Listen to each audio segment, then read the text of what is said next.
Well, here's a rarity for me, something that I don't normally do. I'm going to combine 2 hops with 1. Hi everyone, it's Kathy here and I'm playing along with Mix It Up Monday with Tara, the paper snob, who has challenged us to use one of the 30 Days of Sketches, day 9 in fact, from Christie's Beautiful Life. And it is this sketch here by Fatima Avida. And isn't it great? It's so effective. Well, what else would you do but Vicky Bouton with hearts? I'm seriously, there is no other option for it. You have to go with hearts when it's got that many hearts on a layout, and that many hearts means Vicky Bouton. So I have chosen these papers here. I just love the color palette. Seriously, I am in love with orange and pink. It is just a fantastic, bright, cheery, colorful combination, and I'm going to utilize these 3 papers to create my layout. Now I am going to use some gathered twigs here just to give it that rustic heritagey feeling to it. It's tying in that brown note paper, the crafty piece at the top. That orange and pink on the back would be perfect too, but I just like the fact that there's the breakup with the white and those paint splats on that page. So I like the notepad feel of the layout, and so that's what I'm going to do and incorporate some mixed media onto here. Now that I've done that, I'm going to color up my chipboard, and this chipboard I've got from Scrapbook Fantasies, and I am using worn lipstick. I'm using some what is it called, spice marmalade, and the last one is the fossilized amber, and I'm just inking them up here and coloring in that chipboard in an ombre effect.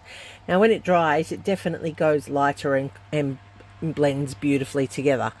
Now with the leftover of my ink on my board, I'm going to create some splatters. So I'm just going to load up my brush. As you can see, I didn't load it up very well there. I didn't get enough onto it. So I'm just loading it up, and now I'm just going to add some splatters.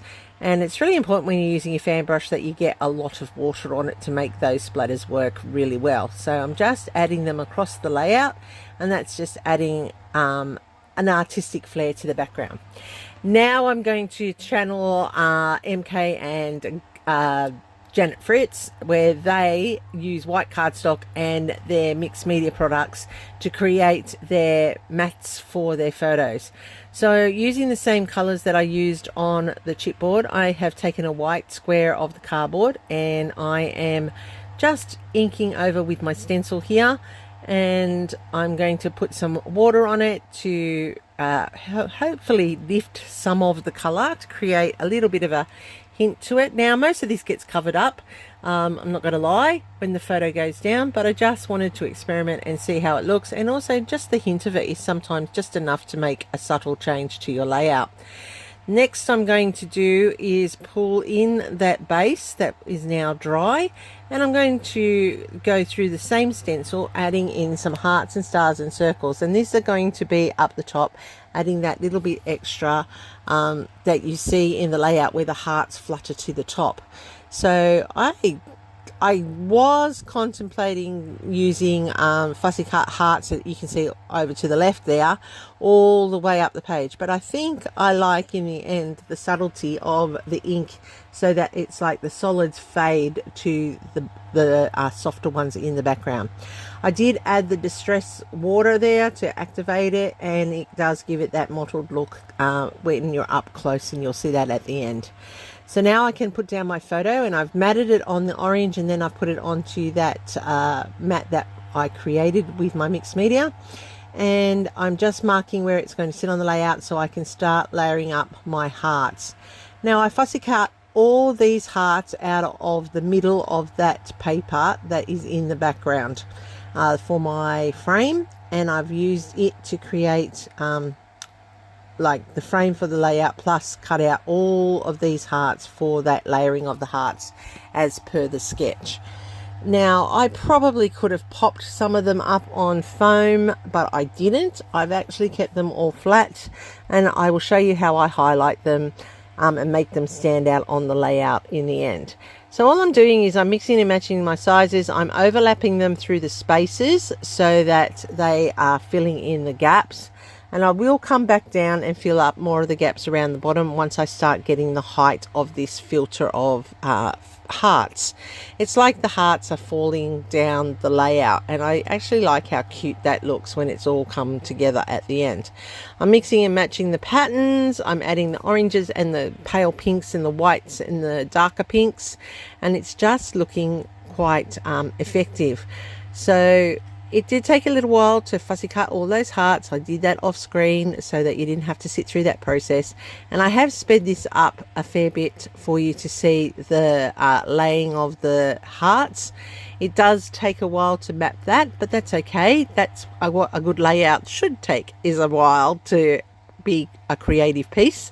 And it sometimes does take a long time to put it all together. Now I do like how these are all being slowly built up the page and adding that little bit of contrast across, as you can see. And I really do like the mixed media in behind, because those hearts in behind mimic the fall of the hearts. And I like that they're not straight on, whereas the ones going up the page are straight. So I think that's just a little bit of an eye pleaser, just something to drag your eye along that layout a little bit more than having them all in the same direction. So this is coming together nicely. I really do like the effect this is having. Those mixed media ones through the stencil are perfect for that spray across the top of the sketch that Fatima has for this one. So I'm just popping it in one at a time, and it's just looking beautiful. So there's my photo in place, and now I can put my title, and you can see how over time it has dried out and lightened in shade. And that's the beauty of coloring up your chipboard. It will change color and it will lighten in your shade, and look at how beautifully that contrasts and blends with that layout. Now I've also gone ahead and I thought about what I'm going to do.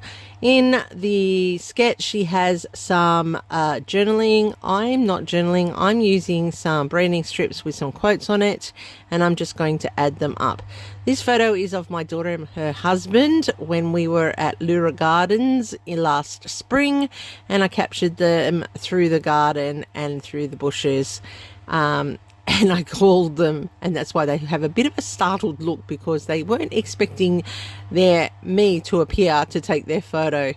Now that I've done that, I've gone around the outline of the quotes, and I am just now going around the edge of the page here to really pop that off that frame, and then to draw your eye a little bit further around the layout with a little bit more creativity. I am going around the frame of the photo and some of the hearts, not all of the hearts, just some of them.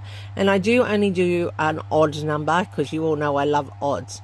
I'm adding a little bit of hashtagging here across those phrases, and then I'm just thinking strategically as to where the best spot is for these hearts to be highlighted, so that not one area of the layout is just targeted, but right across the layout. I'm adding in some faux stitching here. I like some faux stitching on my straight lines and my curved lines. It just adds that little bit of extra detail, and it, you know, really enhances the overall feel of the layout. So this is coming together quite nicely. I am quite pleased with how this has turned out. You know, it's all about experimenting and having fun. And what other craft in the world is like this, where you cut up a perfectly good piece of 12 by 12 and stick it all together again in a different format? You know, it's just one of the wonders of our craft, and I really do enjoy that. What about you? Do you like that part of it, or do you just keep your shapes pretty simple and your papers straight? That's all individual taste, it's all individual style, and I'm really curious to see how other people play with their paper. So I'm adding in my finishing touches now. Here you go. Here's from the list of finishing touches. I'm using Nuvo drops, people, and I'm using them in 3 colors, and they are the complementary colors of the layout. I've got some yellow, I've got some pink, and I've got some orange.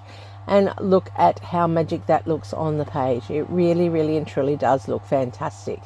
So the only thing that I need to do now is add in where it was. I've just added that it was Beth and Jaden.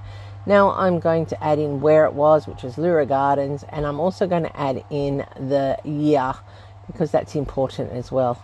So I'm happy with how this turned out. What do you think?